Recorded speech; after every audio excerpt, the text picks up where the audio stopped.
Old Sultan by the Brothers Grimm. Hello, this is Natasha, and Bertie's asked me to tell you a story about some rather clever animals. A dog, a wolf, a three-legged cat, and a wild pig with tusks called a boar. The story is by the Brothers Grimm, and it's called Old Sultan. A farmer once had a faithful dog called Sultan, who had grown old and had lost all his teeth so that he could no longer bite.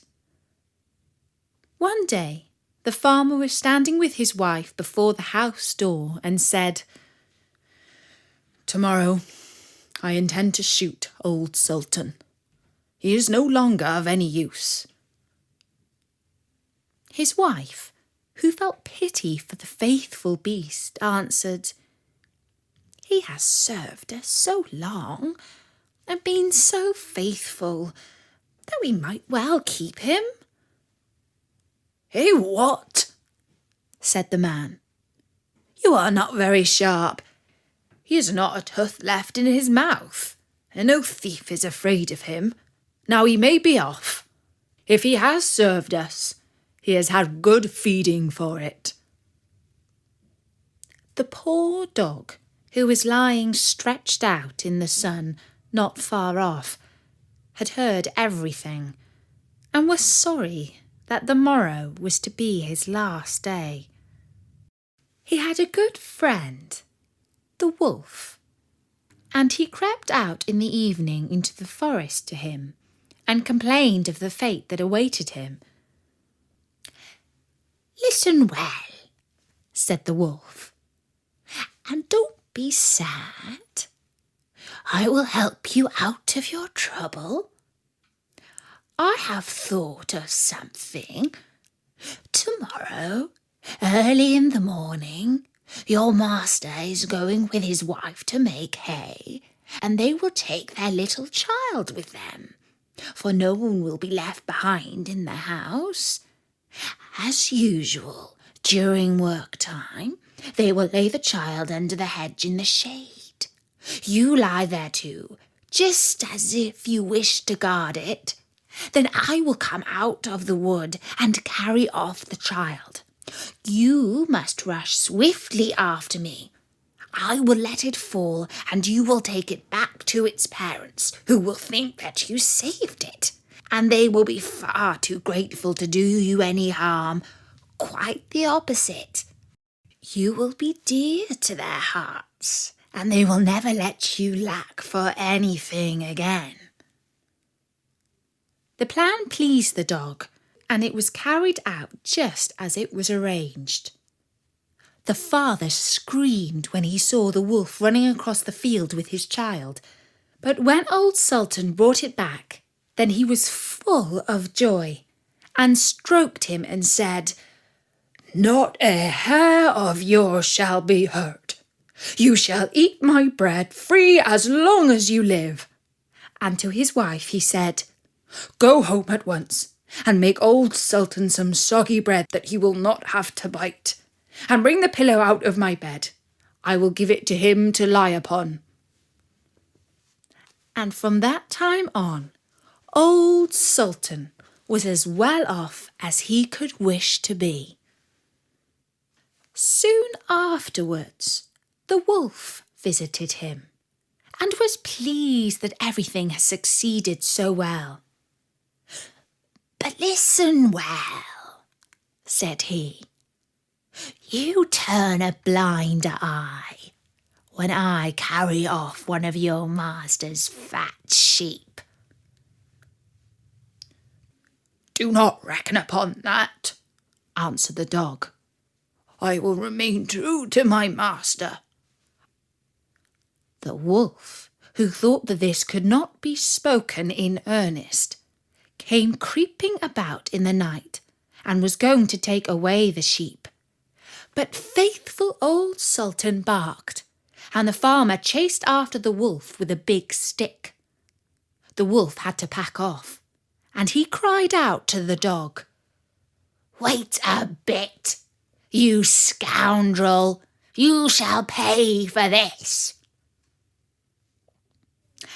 The next morning, the wolf sent the wild boar to challenge the dog to come out into the forest so that they might settle the affair. Old Sultan could not find anyone to stand by him but a cat with only 3 legs. And as they went out together, the poor cat limped along and at the same time stretched out her tail into the air with pain.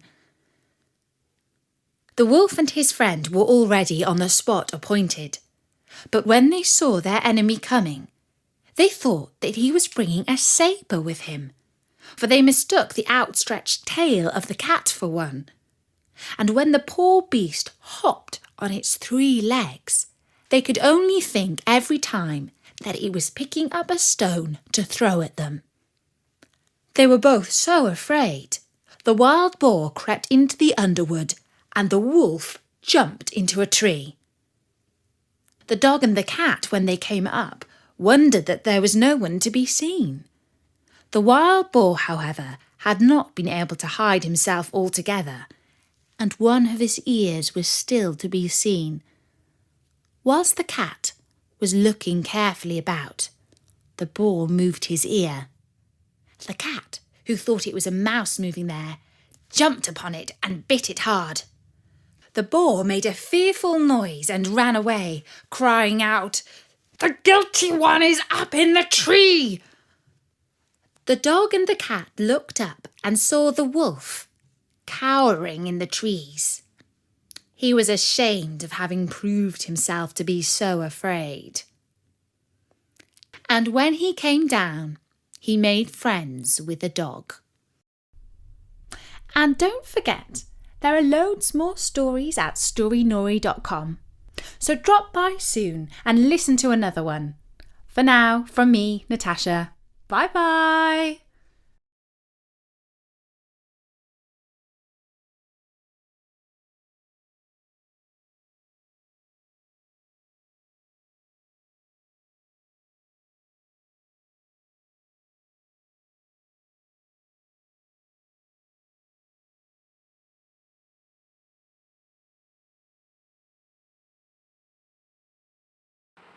One. What is the name of the farmer's dog?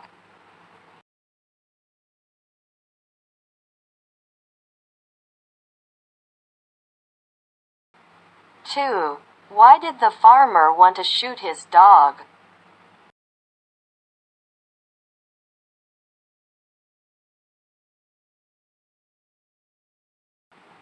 3. Who helps a dog not to be killed by its master?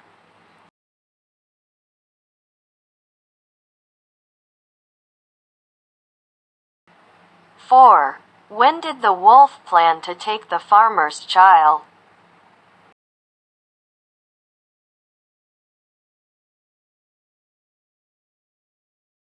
5. Where does the wolf challenge the dog to come out?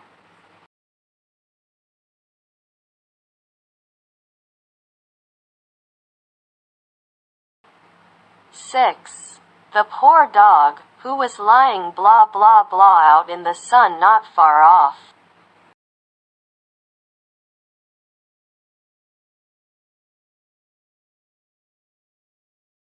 7. And was sorry that the blah blah blah was to be his last day.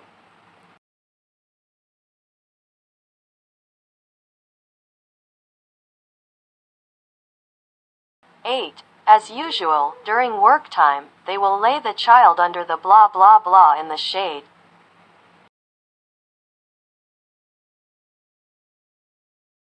9. You will just blah blah blah an eye when I carry off one of your master's fat sheep.